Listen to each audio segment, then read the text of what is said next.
Happy New Year, you all. I have not done a video in like 4 months, so I lost subscribers and everything. I know y'all probably like this girl.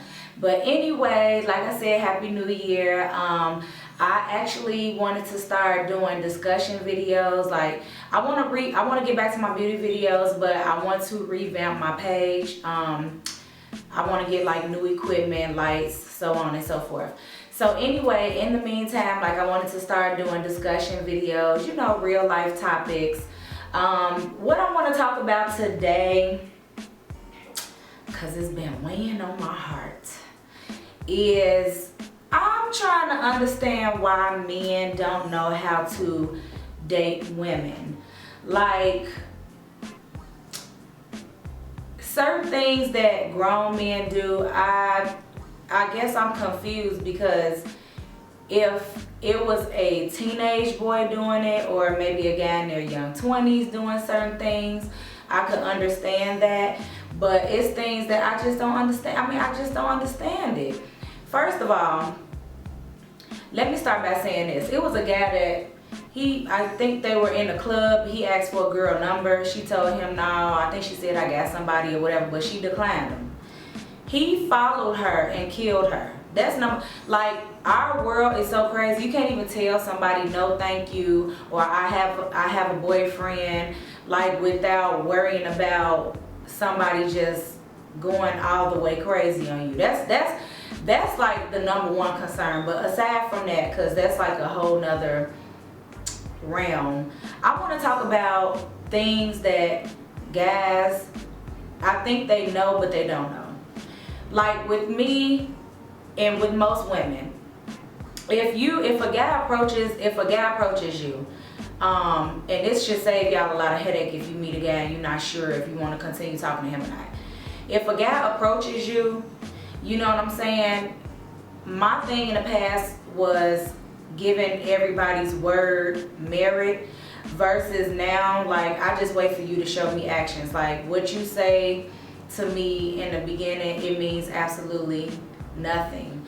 And at first I didn't want to look at it that way, because I'm like, well, that just seems negative. But at the end of the day, when you do it that way, you save yourself a lot of time. Like, you see what a person is about right away. So ladies, if a guy approaches you, you know what I'm saying, and he wants to date you, if he wants to date you for real, he's gonna take you out. And he's not gonna take you out only where you can drink and perhaps get drunk. He's going to take you out to eat. He's gonna take you go-kart riding. He's gonna take you to the movies, bowling, like out of town, like things like that. He's not going to just say, you know, let's go for drinks and that's it, or let me come to your house, or come over to my house. Like, that's an automatic red flag. If he's doing that, then you might want to reevaluate talking to this guy. Another thing is the text messaging era. Like, I'm not with that. I'm old school. I feel like if a guy is really into you, he wants to hear your voice. It's no texting. Like, to me, texting, that's very, very sneaky. Like, you're texting me and you could be laying in a bed with another woman. I have no idea what you're doing if all you're doing is texting me.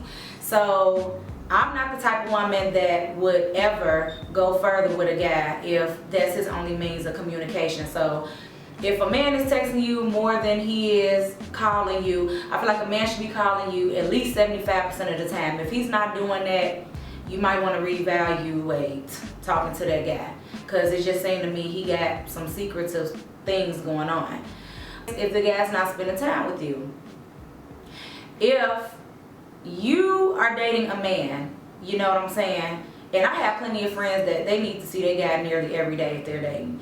If you're dating a man and you don't see this man at least once a week, you might want to reevaluate. Unless he's out of town, that's really, yeah, that's the only excuse. Unless he's out of town, it's no reason in the world why you shouldn't be seeing your guy friend that you're dating. This man say he's interested in you, and you don't even see him at least once a week. That's a red flag. You might want to reevaluate that situation. Also, I don't like excuses, you all. Like, even if it is a text message that you're sending, like, I need to hear from you in some type of way every day.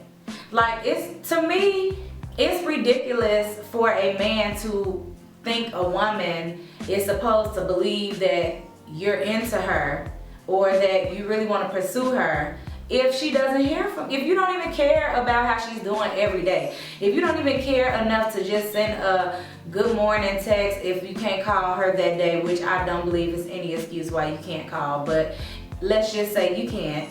It's no reason why you should comfortably go 2-3 days or more without calling or texting the woman that you say that you want to pursue.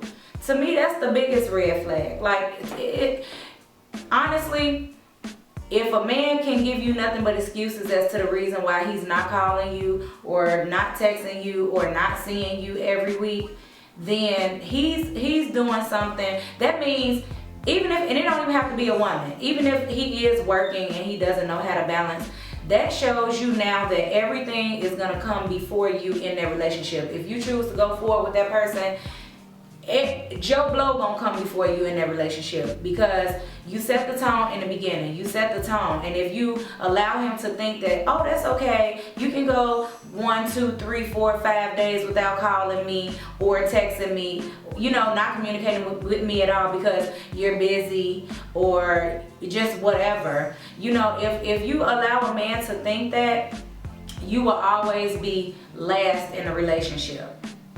You'll always be last. So you definitely want to reevaluate that one. And another thing is, I want to talk about dating people with kids, okay? Parents always say, you know, like, of course my kids come first, and parents should say that their children come first. You know, your children, it's not a competition. Like, that's something that should just be known. That's something that should go without even being said. Like, if you're dating a person and she or he doesn't believe that your children should come first, then you might want to reevaluate dating that person, because to me, that person is showing signs of selfishness off the gate. If they don't care about your obligations with your kid, to me, that's showing selfishness. But I want to tell you something, and this is mostly men that do this, women do it too, but stop using your children as an excuse for everything. Stop using your parents as an excuse for things for the men that don't have children, because y'all good for that too. It doesn't work that way.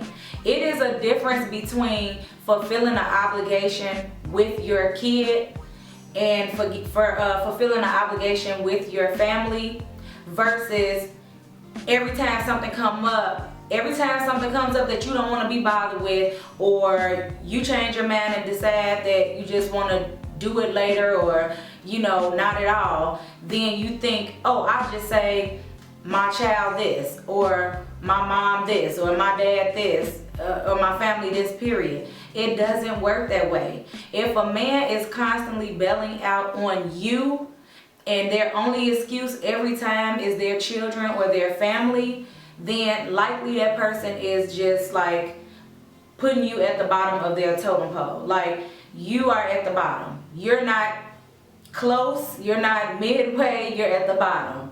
So know the difference between a man. Usually, how you can tell the difference is, usually he'll be organized with it. He'll let you know well in advance that he has something to do with his child, or she, if we're talking about a woman. That person will let you know well in advance they have plans with their child or their parents or whatever.